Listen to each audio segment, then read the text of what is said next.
नमस्कार, 10 का दम के साथ हाजिर हूं मैं अनुपम। प्रदेश की हर छोटी बड़ी खबरों को लेकर के सबसे पहले बात करेंगे बड़ी खबर की। एसपी विधायक नाहिद हसन पर कार्रवाई की गई है। नाहिद हसन पर गैंगस्टर की कार्रवाई।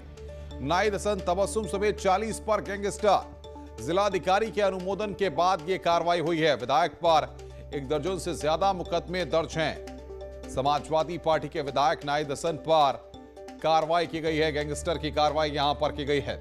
विधायक पर 1 दर्जन से ज्यादा मुकदमे दर्ज हैं। नाहिद हसन, तबस्सुम समेत 40 पर गैंगस्टर की कार्रवाई की गई है। समाजवादी पार्टी के विधायक नाहिद हसन पर यह कार्रवाई की गई। जिलाधिकारी के अनुमोदन के बाद यह कार्रवाई की गई है। विधायक पर 1 दर्जन से ज्यादा मुकदमे दर्ज हैं। नाहिद हसन पर गैंगस्टर की कार्रवाई की गई है। समाजवादी पार्टी के विधायक नाहिद हसन पर यह कार्रवाई की गई है। नाहिद हसन, तबस्सुम समेत 40 पर गैंगस्टर की कार्रवाई की गई है। जिलाधिकारी ने अनुमोदन के बाद यह कार्रवाई हुई है।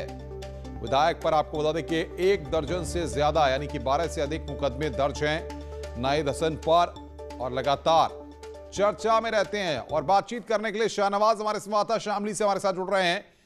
एक बार फिर चर्चा में नाहिद हसन गैंगस्टर की कार्रवाई हुई है, क्या जानकारी आपको मिल पा रही है? देखिए अनुपम, बिल्कुल जो सिटिंग कैराना सपा विधायक है नाहिद हसन और उनकी जो मां है पूर्व सांसद तबस्सुम हसन, उनके खिलाफ गैंगस्टर की कार्रवाई हुई है। नवंबर माह में उन्होंने अपने सैकड़ों समर्थकों के साथ थाने का घेराव किया था और अपने समर्थकों पर फर्जी मुकदमा दर्ज करने को लेकर हंगामा किया था। कोविड-19 का समय था, कोविड उल्लंघन के वहां पर सरकारी कार्यों में बाधा डालने का इनके खिलाफ मुकदमा दर्ज हुआ था, जिसके खिलाफ इन्होंने एक बड़ी सभा अपने पैतृक आवास से की थी और प्रशासन को चुनौती दी थी कि या तो वो मुकदमा वापस ले, नहीं तो वो प्रशासन के खिलाफ लामबंद होंगे। उसी को लेकर डीएम ने पूरी जांच रिपोर्ट बनाई और उसी जांच रिपोर्ट के आधार पर जिलाधिकारी महोदय के संस्तुति पर आज गैंगस्टर का मुकदमा दर्ज किया गया है। सपा विधायक नाहिद हसन पर गैंगस्टर का मुकदमा हुआ है। पूर्व सांसद तबस्सुम हसन जो उनकी माता है, उन पर गैंगस्टर का मुकदमा हुआ है। इसके अलावा जो 38 उनके समर्थक है उन पर मुकदमा दर्ज किया गया है। कुल मिलाकर 40 लोगों पर मुकदमा दर्ज किया गया है। और शाहनवाज, नाहिद हसन के समर्थकों की तरफ से या समाजवादी पार्टी के नेताओं की तरफ से कोई स्टेटमेंट इस सब पर सामने आया है? देखिए, अभी हमने नाहिद हसन से कॉन्टेक्ट करने की कोशिश की है, लेकिन नाहिद हसन फोन नहीं उठा रहे हैं और आला जो नेता है सपा के, उनसे भी बात करने की कोशिश की जा रही है, लेकिन अभी तक किसी से संपर्क नहीं हो पाया है। फिलहाल जो प्रशासन क्या कह रहा है आने वाले वक्त में, क्योंकि गैंगस्टर की कार्रवाई की गई है, ऐसे में आने वाले वक्त में अब किस तरीके का एक्शन और देखने को मिलेगा? देखिए, प्रशासन की पृष्ठभूमि स्पष्ट है, क्योंकि पहले भी पूर्व ये जो सपा विधायक है नाहिद हसन, इनको जेल भेजा जा चुका है और अभी भी प्रशासन यही कह रहा है कि जो भी नियमानुसार कार्रवाई होगी, गिरफ्तारी होगी, गिरफ्तारी की जाएगी। जो भी इस मुकदमे से संबंधित नियम होंगे इनके विरुद्ध जो है। बिल्कुल शाहनवाज, आप नजर बना के रखिए, आगे भी हम आपसे अपडेट लेते रहेंगे। शाहनवाज हमारे संवाददाता इस बड़ी खबर पर हमें अपडेट दे रहे थे। आगे बढ़ते हैं, मेधावी छात्रों से मुख्यमंत्री आज मुलाकात करेंगे। सीएम छात्राओं को सम्मानित करेंगे। प्रधानमंत्री राष्ट्रीय बाल पुरस्कार से सम्मानित हैं छात्र।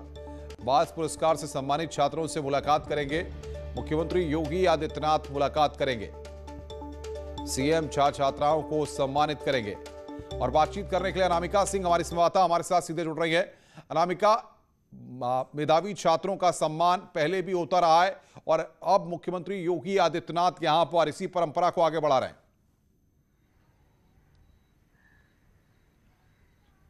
और देखिए अनुपम, ये वो छात्र हैं जो उत्तर प्रदेश के रहने वाले हैं और इनको अलग अलग क्षेत्रों में महत्वपूर्ण भूमिका निभाने के लिए या बेटर परफॉर्मेंस के लिए राष्ट्रपति पुरस्कार से सम्मानित किया जा चुका है। तो इसके जरिए अगर उत्तर प्रदेश के मेधावियों ने अगर यूपी का मान बढ़ाया है, तो मुख्यमंत्री योगी आदित्यनाथ आज उन युवाओं का मान बढ़ाने वाले हैं। मुख्यमंत्री योगी आदित्यनाथ उन छात्रों से मुलाकात करने वाले हैं। इन 5 छात्रों में 1 छात्र लखनऊ के हैं, 1 बाराबंकी के, 1 इलाहाबाद के, 1 अलीगढ़ के और 1 नोएडा के भी हैं। लखनऊ के जो छात्र हैं उनका नाम व्योम आहूजा है और उनको बेटर परफॉर्मेंस के लिए, साथ ही साथ जो अलग अलग छात्र हैं, फिर चाहे वो अलीगढ़ के हो या इलाहाबाद के हो, सभी ऐसे छात्र हैं जिन्होंने छोटी उम्र में बड़े कारनामे किए हैं और उत्तर प्रदेश का मान बढ़ाया है। माना यह जा रहा है कि 11:45 पर यानी कि 11:15 बजे करीब इनकी मुलाकात मुख्यमंत्री योगी आदित्यनाथ से होने वाली है। मुख्यमंत्री इस दौरान उन छात्रों से बातचीत करेंगे, संवाद करेंगे और साथ ही ये भी सूत्रों से इंफॉर्मेशन मिल रही है कि टैबलेट भी देंगे मुख्यमंत्री।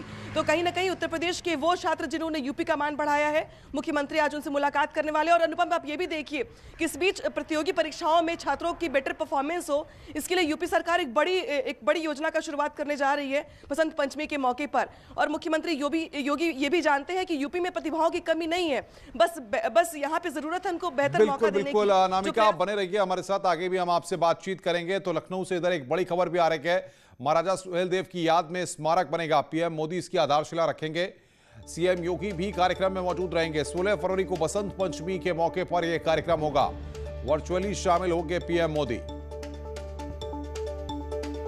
और बातचीत करने के लिए अनामिका लगातार हमारे साथ बनी हुई है। अनामिका, स्मारक बनाया जाएगा, किस तरीके से, क्या जानकारियां आपको मिल पा रही हैं? फोन कट गया है फोन। तो अनामिका से लगता है हमारा संपर्क नहीं हो पा रहा है। महाराजा सुहेलदेव की याद में स्मारक बनेगा, पीएम मोदी इसकी आधारशिला रखेंगे। अनामिका हमारी संवाददाता बता रही थी हमको, सीएम योगी यहां पर कार्यक्रम में मौजूद रहेंगे। 16 फरवरी को बसंत पंचमी के मौके पर इस कार्यक्रम का आयोजन किया जा रहा है, वर्चुअली शामिल होंगे प्रधानमंत्री नरेंद्र मोदी।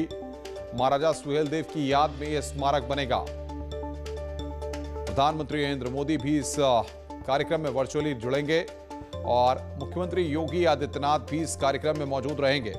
अनामिका बातचीत करने के लिए बनी हुई है। अनामिका, महाराजा सुहेलदेव की याद में स्मारक बनाया जाएगा, प्रधानमंत्री भी जुड़ेंगे उस कार्यक्रम में, क्या अपडेट्स आपके पास हैं?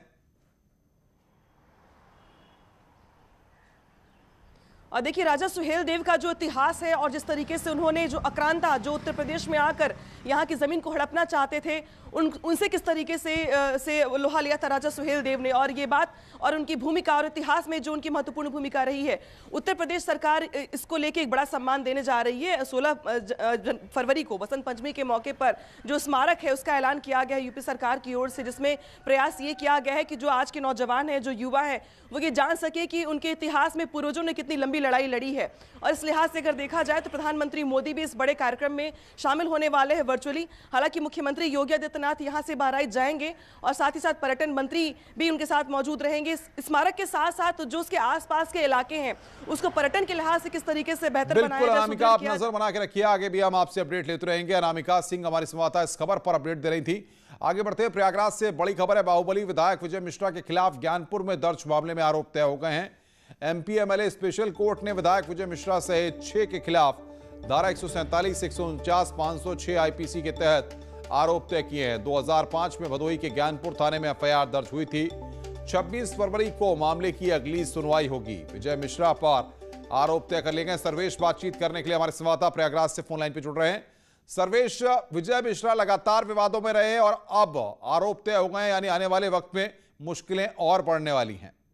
निश्चित तौर पर विजय मिश्रा भदोही के बाहुबली विधायक हैं और इन दिनों वो आगरा जेल में बंद हैं और उनके खिलाफ 75 से ज्यादा आपराधिक मुकदमे दर्ज है और कई मुकदमों का trial MP MLA special court Prayagraj में चल रहा है। उन्हीं में एक मुकदमा वर्ष 2005 में भदोही के ज्ञानपुर थाने में दर्ज हुआ था।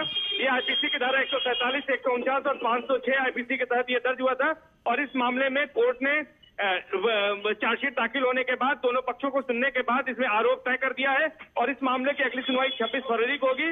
इसमें चार्जशीट में जो गवाह बनाए गए हैं उन गवाहों की गवाही होगी और उसके बाद कोर्ट इस मामले में कोई फैसला भी सुना सकती है। जी, तो क्या माना जाए, जिस तरीके से लगातार आरोप तय हो गए हैं, अलग अलग धाराएं हैं, अब इसमें विजय मिश्रा का इस सबसे बाहर निकलना इतना आसान नहीं लगता है? जी, निश्चित तौर पर विजय मिश्रा के खिलाफ तमाम आपराधिक मामले दर्ज हैं। जैसा हमने आपको बताया कि 75 से ज्यादा आपराधिक मामले इनके खिलाफ दर्ज हैं और तमाम मामलों में इनके खिलाफ ट्रायल चल रहा है और उन ट्रायल में जिस तरह से तेजी दिखाई जा रही है और अभियोजन पक्ष लगातार सबूत पेश कर रहा है, चार्जशीट दाखिल की जा रही है और सरकार की भी मंशा है कि अपराधियों के खिलाफ कार्रवाई हो। उससे देखकर यह लगता है कि आने वाले दिनों में बाहुबली विधायक विजय मिश्रा की मुश्किलें और बढ़ेंगी। जी, बहुत बहुत शुक्रिया सर्वेश आपका हमारे साथ जुड़ने के लिए और बातचीत करने के लिए। सर्वेश दुबे हमारे संवाददाता प्रयागराज से इस बड़ी खबर पर जानकारी दे रहे थे। आगे बढ़ते हैं, दिल्ली बॉर्डर पर जारी है किसानों का आंदोलन। गाजीपुर बॉर्डर पर मृतक किसान को आज श्रद्धांजलि दी जाएगी। आज किसान श्रद्धांजलि देंगे, मृतक किसान नवरीत को श्रद्धांजलि दी जाएगी। आज आगरा में जयंत चौधरी की पंचायत होनी है, पंचायत को जयंत चौधरी आज संबोधित करेंगे। फिरोजाबाद से बड़ी खबर आ रही है, एक्सप्रेसवे पर हादसा हुआ। 1 दर्जन वाहन आपस में टकराए हैं, 1 दर्जन लोग आपस में, आपको बता दें कि वहां पर हादसे में घायल हुए हैं। कई बसें और कारें आपस में टकरा गई हैं। घने कोहरे के चलते यह हादसा हुआ है। पुलिस ने जो घायल थे उनको अस्पताल भेजा है। ये तस्वीरें हम आपकी स्क्रीन पर आपको दिखा रहे हैं। 1 दर्जन वाहन आपस में टकराए हैं। 1 दर्जन लोग वहां पर घायल हुए हैं। कई बसें और कारें आपस में टकराई हैं। ये तस्वीरें इस वक्त आपकी स्क्रीन पर, कितनी भयानक तस्वीरें हैं इन हादसों की, आप देख सकते हैं। घने कोहरे के चलते यह हादसा हुआ है फिरोजाबाद में एक्सप्रेसवे पर। कोहरे पर हादसा हुआ है। कोहरे के चलते यह हादसा हुआ है जिसमें कोहरे का कहर बरपा है। देवेंद्र बातचीत करने के लिए फिरोजाबाद से हमारे साथ फोन लाइन पर। देवेंद्र, क्या जानकारी आपको मिल पा रही है? बिल्कुल, जिस तरीके से एक्सीडेंट हुआ है वो बेहद चौंकाने वाला है और बहुत भयानक है। जिस तरीके से सबसे पहले एक कार बताते हैं कि एक कार टकराई बस से, उसके बाद जैसे ही वो उतरे तो पीछे से आनंद फानंद में एक साथ दर्जन भर गाड़ियां टकरा गई और 2 गाड़ियों को तो बिल्कुल पंखच्चे उड़ गए, पूरी तरह समाप्त गाड़ियां हो गई हैं। हालांकि इसमें किसी भी तरह से किसी की मौत नहीं हुई है, लेकिन 1 दर्जन से ज्यादा जो लोग थे जो उनके छटपट चोटें आई हैं, जिन्हें अस्पताल में भर्ती कराया गया है। लेकिन जिस तरीके से एक्सप्लोसिव हादसा हुआ है उसके बाद में जो वहाँ पुलिस और यूपी नेट के लोग हैं वो मौके पर पहुंच गए हैं और पूरी तरह रोड को क्लियर कराने की कोशिश की जा रही है। वहीं इसमें एक एम्बुलेंस भी है, जो एम्बुलेंस दिल्ली से आ रही थी, वो एम्बुलेंस भी इसमें खराब हुई है। जी देवेंद्र, आप नजर बना के रखिए, आगे भी हम आपसे अपडेट लेते रहेंगे। देवेंद्र हमारे संवाददाता फिरोजाबाद से इस बड़ी खबर पर अपडेट दे रहे थे। वहीं मथुरा में भी यमुना एक्सप्रेसवे पर हादसा हुआ है। आपस में भिड़ी हैं कई वाहन। घने कोहरे के चलते यह हादसा हुआ है। आधा दर्जन लोग वहां पर घायल हुए हैं। मार्ट टोल प्लाजा के पास यह हादसा हुआ है। मथुरा से एक खबर जहां पर यमुना एक्सप्रेसवे पर हादसा हुआ है, वहां की एक्सक्लूसिव तस्वीरें आपकी स्क्रीन पर हम आपको दिखा रहे हैं। घने कोहरे के चलते मथुरा में यह हादसा हुआ है। आधा दर्जन लोग वहां पर घायल हुए हैं, जिनको उपचार के लिए अस्पताल में भर्ती कराया गया। आप देख सकते हैं हादसे के बाद किस तरीके से लोग सड़क के किनारे वहां पर पड़े रहे। मार्ट टोल प्लाजा के पास यह हादसा हुआ है। गाड़ियां पूरी तरह से क्षतिग्रस्त हुई हैं। ये हम आपको दिखा रहे हैं आपकी स्क्रीन पर, देखिए आप।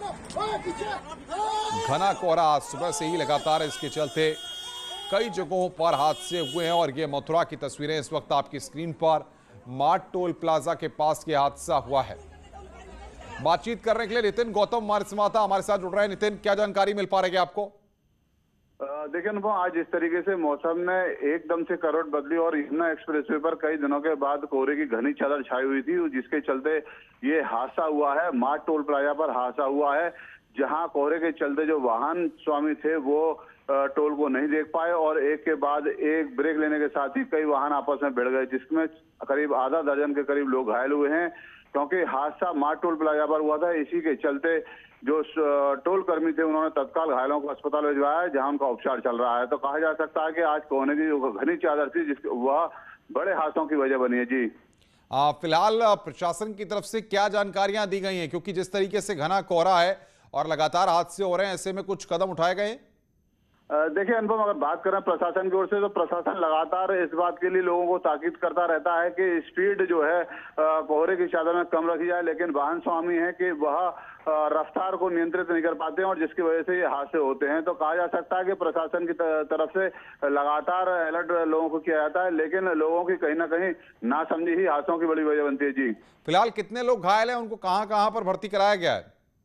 अनुपम, हादसा मार्ट टोल प्लाजा पर हुआ था। तत्काल एम्बुलेंस के माध्यम से जो मार्ट का जो सामुदायिक स्वास्थ्य केंद्र है वहां पर उनको भर्ती कराया गया है। 1-2 लोगों की जिनकी हालत गंभीर थी उनको वृंदावन में 100 शैय्या अस्पताल में रेफर किया गया है। जी बहुत बहुत शुक्रिया नितिन, आप नजर बना के रखिए, आगे भी हम आपसे अपडेट लेते रहेंगे। नितिन गौतम हमारे संवाददाता मथुरा से इस बड़ी खबर पर हमें अपडेट दे रहे थे। एक्सक्लूसिव तस्वीरें आपकी स्क्रीन पर हम आपको दिखा रहे हैं किस तरीके से हादसा हुआ है।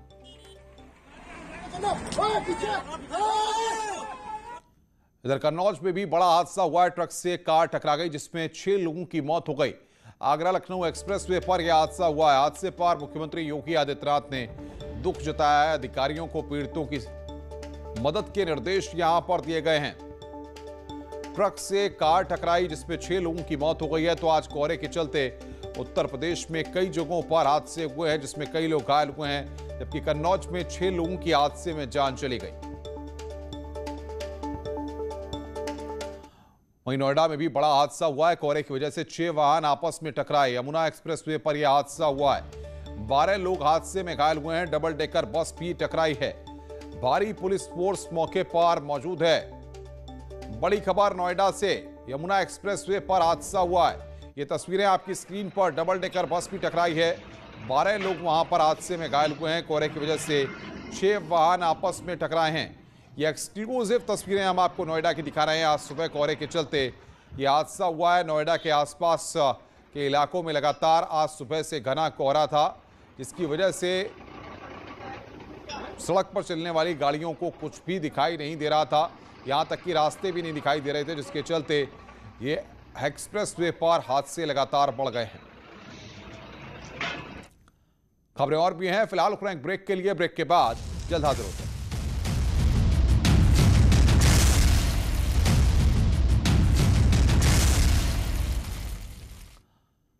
स्वागत है। ब्रेक के बाद मथुरा से खबर है, जहां पर बरसाना चौराहे पर ऑटो पार्ट्स की दुकान में आग लग गई। आग के कारणों का पता अब तक नहीं चल सका है। आग से दुकान में रखा लाखों का सामान जलकर राख हो गया। लोगों ने मामले की सूचना फायर ब्रिगेड को दी, लेकिन फायर ब्रिगेड देर से मौके पर पहुंची। काफी मशक्कत के बाद आग पर काबू पाया गया।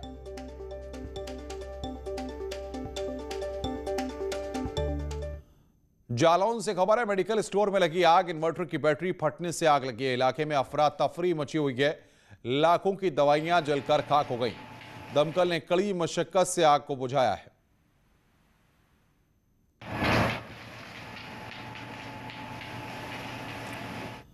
पुलिस का ऑपरेशन क्लीन लगातार जारी और अपराधियों पर पुलिस लगातार कार्रवाई कर रही है। अब आपको दिखाते हैं पुलिस की कार्रवाई की 3 तस्वीरें। पहली तस्वीर नोएडा की है, जहां पर दादरी पुलिस और बदमाशों के बीच पुलिस की मुठभेड़ हो गई। इस दौरान 25,000 रुपए के इनामी गोकश तस्कर राशिद उर्फ मोटा को पुलिस ने गिरफ्तार कर लिया है।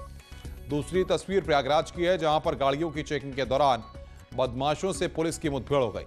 इसमें एक बदमाश को गोली लगी है और पुलिस ने उसे गिरफ्तार कर लिया है। इस दौरान 2 बदमाश फरार हो गए। तीसरी तस्वीर बाराबंकी की है, जहां पर पुलिस और शातिर अपराधियों के बीच मुठभेड़ में एक अपराधी घायल हो गया, जबकि उसका एक साथी मौके से फरार हो गया है। मुठभेड़ में एक पुलिसकर्मी भी घायल हो गया है। अपराधी महराज गोकशी लूट के 8 दर्जन से अधिक आपराधिक मामलों में वांटेड है।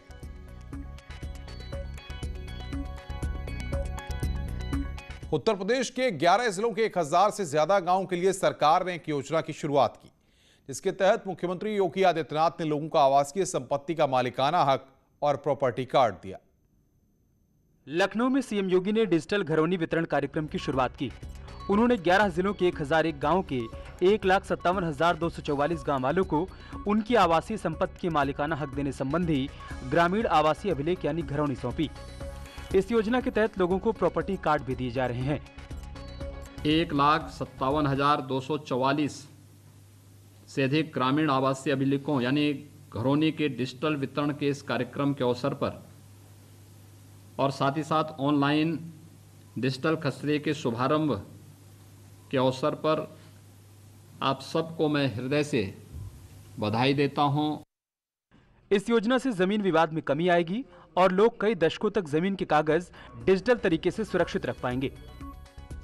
यानी गांव हमारे स्वावलंबी होंगे। व्यक्ति के साथ साथ हमारी ग्राम पंचायतें भी इस योजना के माध्यम से स्वावलंबी बनेंगी। मुख्यमंत्री योगी आदित्यनाथ की अध्यक्षता में कल राज्य कृषि उत्पादन मंडी परिषद की बैठक हुई। इस दौरान सीएम योगी ने कहा कि मंडियों को सभी सुविधाओं से युक्त करते हुए विकसित किया जाएगा, ताकि किसानों को आसानी हो सके। मंडियों को आधुनिक बनाने और उनके विस्तार के लिए 3,043 करोड़ रुपए का बजट रखा गया है। वहीं सीएम योगी ने यह भी कहा कि प्रदेश के सभी 75 जिलों की मंडियों को आधुनिक बनाया जाएगा और हर तरह की सुविधाओं से लैस किया जाएगा। खबरें और भी हैं, फिलहाल ब्रेक के लिए। ब्रेक के बाद इस बुलेटिन में देखिए इतना ही। नमस्कार।